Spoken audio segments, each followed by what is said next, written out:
दोस्तों नमस्कार। आज टीजीटी, पीजीटी, वनडे एग्ज़ाम सभी परीक्षाओं के लिए हिंदी से जुड़े हुए बहुत ही महत्वपूर्ण सिलेक्टेड प्रश्न जो कि यहाँ से पूछे जाते हैं 50 प्रश्न देखना है। पहले आदिकाल से कुछ प्रश्न हैं जिनमें से पहला प्रश्न कह रहा है पृथ्वीराज रासो के रचयिता कौन हैं। तो यहाँ पर देखना है भैया, पृथ्वीराज रासो के रचयिता हैं चंद्रबरदाई। पृथ्वीराज रासो के रचयिता चंद्रबरदाई। फिर बढ़ते हैं, प्रश्न संख्या 2 कह रहा है आदिकाल को किस नाम से जाना जाता है। आदिकाल को किस नाम से जाना जाता है? वीरगाथा काल, भक्ति काल, रीति काल, आधुनिक काल। तो आदिकाल को भैया जाना जाता है वीरगाथा काल के नाम से। प्रश्न यहाँ पर ए सही है। बढ़ते हैं, प्रश्न संख्या 3 आलखंड के रचयिता हैं। तो आलखंड के रचयिता भैया जगनिक हैं। विकल्प यहाँ पर पहला सही। बढ़ते हैं, प्रश्न संख्या 4 कह रहा है आदिकाल की प्रमुख भाषा क्या थी? अपभ्रंश, खड़ी बोली, ब्रज, अवधी। तो आदिकाल की भाषा भैया जो थी वो थी अपभ्रंश। विकल्प यहाँ पर पहला सही। बढ़ते हैं, प्रश्न संख्या 5 आदिकाल का समय माना जाता है 1000 से 1375 ईस्वी, 1375 से 1700 ईस्वी, 1700 से 1900 ईस्वी और 1900 वर्तमान। तो आदिकाल जो भैया है वो 1000 से 1375 ईस्वी। विकल्प यहाँ पर पहला सही। बढ़ते हैं, प्रश्न संख्या यहाँ से भक्ति काल से जुड़े हुए प्रश्न हैं। प्रश्न 6 कह रहा है कबीर किस भक्ति धारा के कवि हैं? निर्गुण, सगुण, रीतकालीन, आधुनिक। तो कबीरदास जी भैया भक्ति काल के हैं, वो भी निर्गुण धारा के हैं। विकल्प यहाँ पर पहला सही। बढ़ते हैं, प्रश्न संख्या 7 तुलसीदास किस भक्ति शाखा से जुड़े हैं? राम भक्ति, कृष्ण भक्ति, निर्गुण, सूफी। तो तुलसीदास भैया राम भक्ति शाखा से जुड़े हैं। विकल्प यहाँ पर पहला सही। बढ़ते हैं, प्रश्न संख्या 8 रामचरितमानस के रचयिता तुलसीदास, कबीर, सूरदास, मीरा। तो रामचरितमानस के रचयिता भैया हैं तुलसीदास जी। विकल्प यहाँ पर पहला सही। बढ़ते हैं, प्रश्न संख्या 9 सूरसागर के रचयिता सूरदास, कबीर, तुलसी, बिहारी। और सूरसागर के रचयिता भैया हैं सूरदास जी। इनकी 3 प्रसिद्ध रचनाएं हैं सूरसागर, सूरसारावली, सूर साहित्य लहरी। और सूरसागर को भैया महाकाव्य भी माना जाता है, ये ध्यान रखिएगा। और ये सभी रचनाएं ब्रज भाषा में लिखी गई। बढ़ते हैं, प्रश्न संख्या 10 भैया कह रहा है मीरा किस भक्ति धारा की कवित्री हैं? कृष्ण भक्ति, राम भक्ति, निर्गुण, सूफी। तो मीरा भाई भैया कृष्ण भक्ति की कवित्री हैं। विकल्प यहाँ पर पहला सही।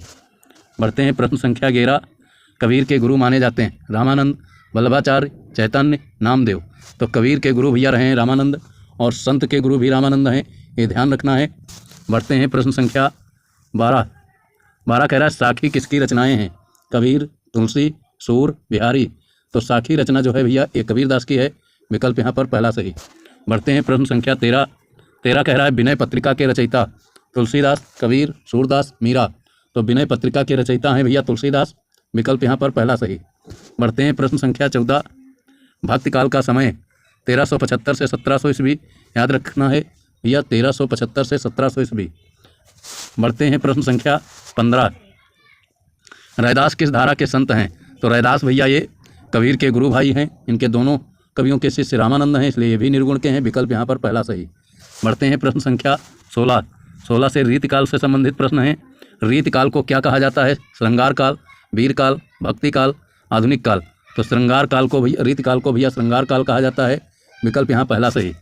बढ़ते हैं, प्रश्न संख्या 17 बिहारी की प्रसिद्ध रचना सतसई, रसिक प्रिया, पद्मावत, रामचरितमानस।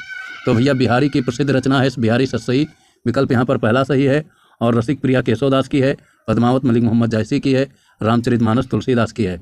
पद्मावत और रामचरितमानस ये अवधी भाषा में लिखी गई हैं, ये ध्यान रखिएगा। और जो ये रसिक प्रिया है ये ब्रज भाषा में लिखी गई।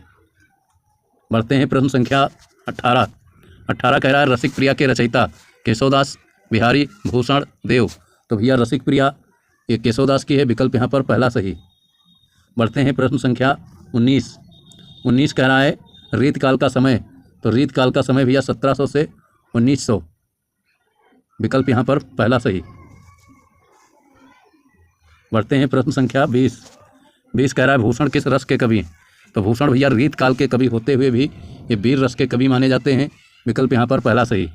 बढ़ते हैं, प्रश्न संख्या 21 रीतकाल में किसकी प्रधानता थी? अलंकार, भक्ति, वीरता, यथार्थ।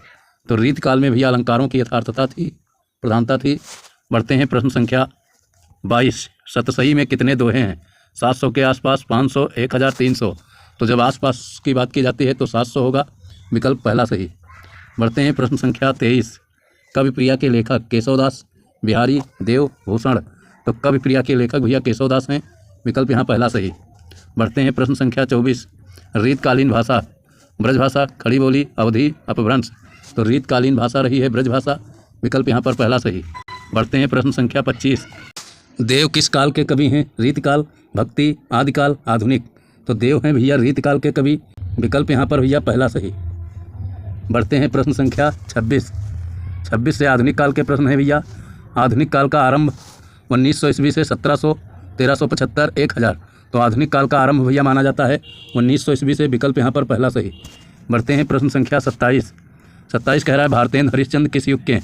भारतेंद्र युग, द्विवेदी, छायावाद, प्रगतिवाद। तो भारतेंद्र हरिश्चंद्र हैं भैया भारतेंद्र युग के, विकल्प यहाँ पर पहला सही। प्रश्न 28। हिंदी गद्य के जनक भारतेंद्र हरिश्चंद्र, प्रेमचंद, द्विवेदी, शुक्ल। हिंदी गद्य के जनक हैं भैया भारतेंद्र हरिश्चंद्र, विकल्प यहाँ पर पहला सही। बढ़ते हैं प्रश्न संख्या 29। गोदान के लेखक। तो गोदान के लेखक भैया हैं मुंशी प्रेमचंद जी, ये बहुत इंपॉर्टेंट प्रश्न है। बढ़ते हैं प्रश्न संख्या 30। द्विवेदी युग के प्रमुख। तो द्विवेदी युग के प्रमुख भैया महावीर प्रसाद द्विवेदी, इन्हीं के नाम पर यह युग बना हुआ है, स्टार लगा लीजिए, ये बहुत ही इंपॉर्टेंट प्रश्न है। बढ़ते हैं प्रश्न संख्या 31। 31 कह रहा है छायावाद के कवि, ये भी बहुत इंपॉर्टेंट क्वेश्चन है। तो इसमें भैया प्रसाद जी हैं, पंत हैं, निराला हैं, महादेवी वर्मा। चारों ऑप्शन सही हैं, विकल्प यहाँ पर ए सही। प्रश्न 32 कह रहा है कामायनी के लेखक। तो कामायनी के लेखक भैया जयशंकर प्रसाद, ये भी बहुत इंपॉर्टेंट प्रश्न है। बढ़ते हैं प्रश्न संख्या 33। निराला का पूरा नाम? सूर्यकांत त्रिपाठी निराला, विकल्प यहाँ पर पहला सही।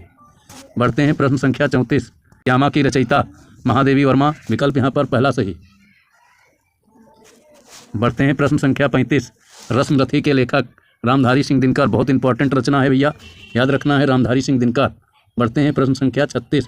यहाँ से गद्य साहित्य के हैं। हिंदी साहित्य का इतिहास किसने लिखा भैया? आचार्य रामचंद्र शुक्ल, विकल्प पहला सही। बढ़ते हैं प्रश्न संख्या 37। आलोचना के जनक भैया आचार्य रामचंद्र शुक्ल, बहुत इंपॉर्टेंट प्रश्न है। बढ़ते हैं प्रश्न संख्या 38।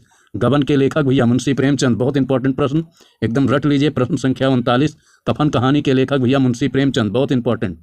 प्रश्न संख्या 40। निबंध के क्षेत्र में प्रमुख महावीर प्रसाद द्विवेदी, प्रेमचंद, प्रसाद, निराला। तो यहाँ पर भैया महावीर प्रसाद द्विवेदी हैं, विकल्प यहाँ पर पहला सही। बढ़ते हैं प्रश्न संख्या 41। हिंदी गद्य का विकास किस युग में हुआ? तो भैया भारतेंद्र युग में, विकल्प यहाँ पर पहला सही। बढ़ते हैं प्रश्न संख्या 42। 42 कह रहा है सेवा सदन के लेखक। सेवा सदन भैया मुंशी प्रेमचंद का उपन्यास है, बहुत ही इंपॉर्टेंट। बढ़ते हैं प्रश्न संख्या 43।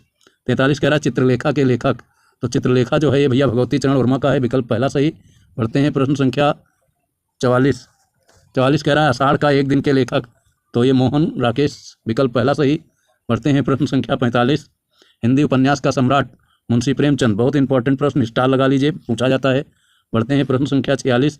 पद्मावत के रचयिता मलिक मोहम्मद जायसी। पद्मावत भैया मलिक मोहम्मद जायसी, विकल्प पहला। प्रश्न संख्या 47। अलंकार का अधिक प्रयोग किस काल में हुआ? तो ये भैया हो जाएगा रीत काल में, विकल्प यहाँ पर पहला सही। बढ़ते हैं प्रश्न संख्या 48। भक्ति काल को स्वर्ण युग किसने कहा? तो भैया आचार्य रामचंद्र शुक्ल ने कहा, विकल्प यहाँ पर पहला सही। बढ़ते हैं प्रश्न संख्या 49। प्रगतिवाद का संबंध सामाजिक यथार्थ से है, विकल्प यहाँ पर पहला सही। बढ़ते हैं प्रश्न संख्या 50।